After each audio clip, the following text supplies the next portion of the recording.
but a series of statements and propositions which, in the first place, are to be intellectually grasped and comprehended, in the second, to be applied to every action of our daily lives, to be practiced, to be lived, up to the fullest extent of our powers.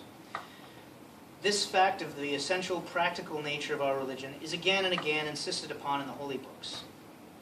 Though one man should know by heart 1,000 stanzas of the law and not practice it, he has not understood the Dhamma, which is like the law. That man who knows and practices one stanza of the law, he has understood the Dhamma. He is the true follower of the Buddha.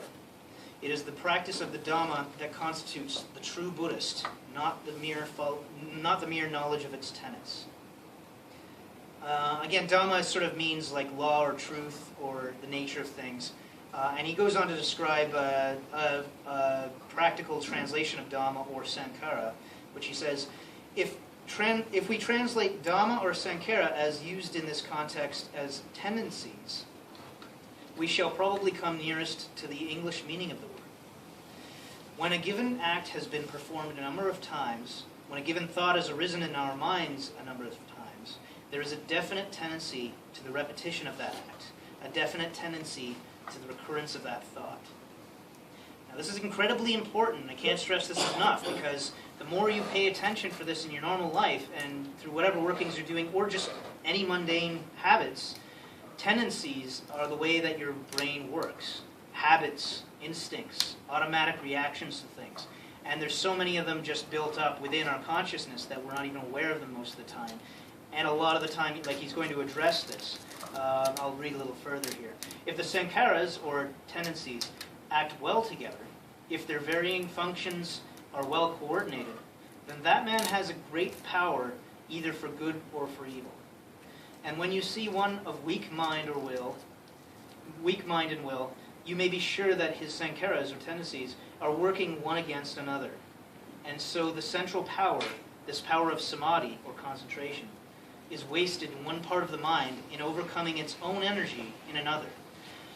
So the fact that our consciousness works in this way of tendencies,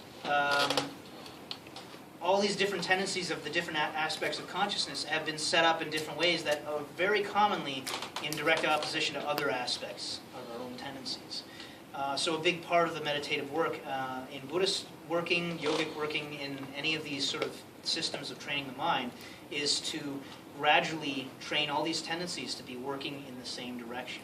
So streamline the mechanism of your whole being.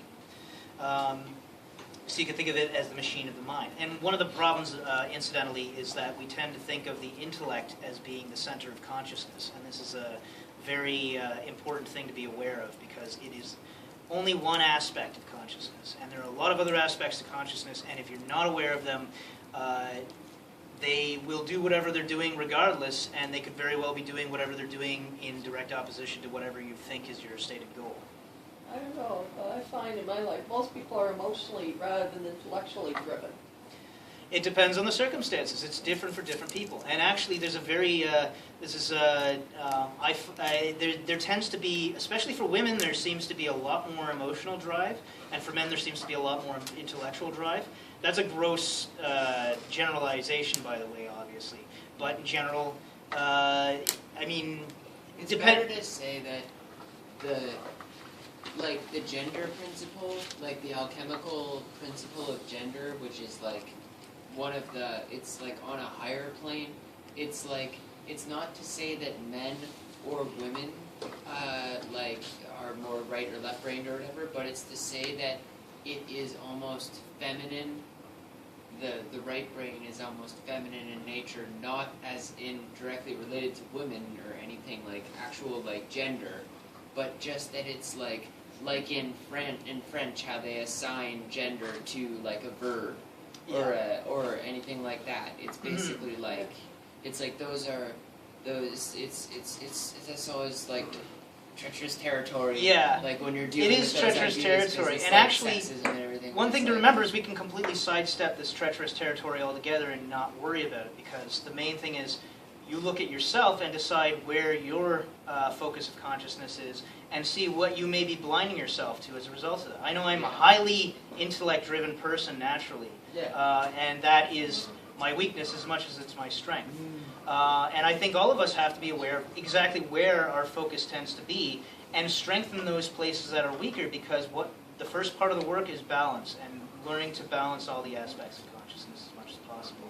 And the work in that sense is going to be different for each of us. Yeah, I think why I say human beings in general tend to be driven more strongly by their emotions is because this is what makes for effective advertising. They don't appeal to the person's knowledge base so much as they appeal to the emotional. Like when you're looking at those new car commercials, they might throw a few facts in there, but they're also trying to evoke an emotional response from you. And that's actually a legitimate concern, because if you're being driven by desires for things that you're not even aware of, or if you think you want certain things, maybe that puts it more clearly, that can be detrimental to you, because you're spending all your energy at getting things that you think you want, whereas that may not actually be your true will. That may not be something that is a driving factor for you. That may not be relevant to you. It may not help you.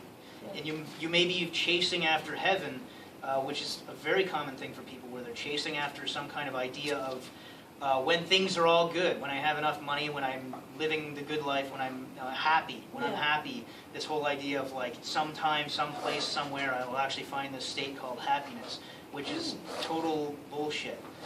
It doesn't work that way. This is an imaginary carrot that you're constantly chasing after, and you're never going to attain that. And most people do live an unexamined life. And most people out there do not examine their lives. Well, exactly, and that's one of the things that I think we're all sort of interested in to one extent or another, and we should all be aware of, is leading a more aware life. And this is all the more reason to be objective, because if you're not being objective, if you're not able to step back and, step out of the stream of your own consciousness every once in a while, then you're going to be subject to it. You may be really super emotionally happy at a moment, but that will change. It's just the nature of life. That will change, and you will go down onto the downward slope at some point.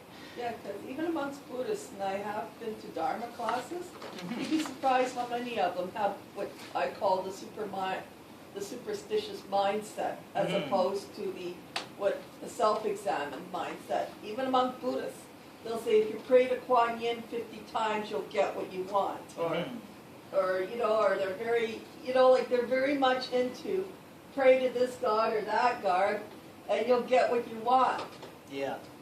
And to me, that's what I feel, that's more emotionally driven, whereas, Yeah, I mean, you always want to be able to step back and be aware of these things. Sometimes that can be functional, but it depends. And you don't want to just assume it and be constantly leading yourself. So if you look at the fastest growing religions and the most popular ones, most of them are emotionally driven. Oh, absolutely, yeah. Faith systems. Anything that's going to be the most popular is probably going to appeal to the most people possible, Exactly. and hence it's not going to be challenging, probably. Yeah. If it's something that's going to be personally challenging, then it's not going to. Yeah.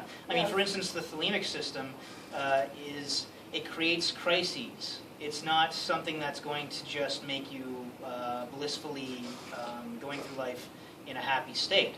It's something that creates crises, and the initiatory path should create crises, because what it does is it breaks up whatever your life is at that time, so that in the solve et coagula sort of process, it breaks it up so it can go back together in a more rarefied, refined state. So if you're going through shit in life, that's probably a good thing, as much as you don't like to see it that way. But this is, again, why you want to be able to learn to be objective, because if you can start to see the shit you have to deal with in life as being constructive overall, and something that's like a learning curve. Essentially, yeah.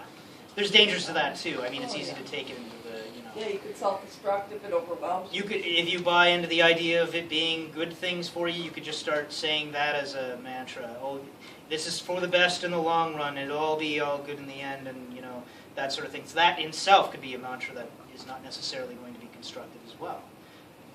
There's no golden rule, and this is actually something I really believe in, is that there's no blanket morality, there's no blanket golden rules to things. Everything is relative, and I think that's one of the most important discoveries of the new aeon by Albert Einstein, though he didn't apply it in the field of morality, which is everything is relative. So you can't really say murder is always wrong. I've never been in a situation where I've had to kill somebody, but I know people who have, and it's like you can't tell them that they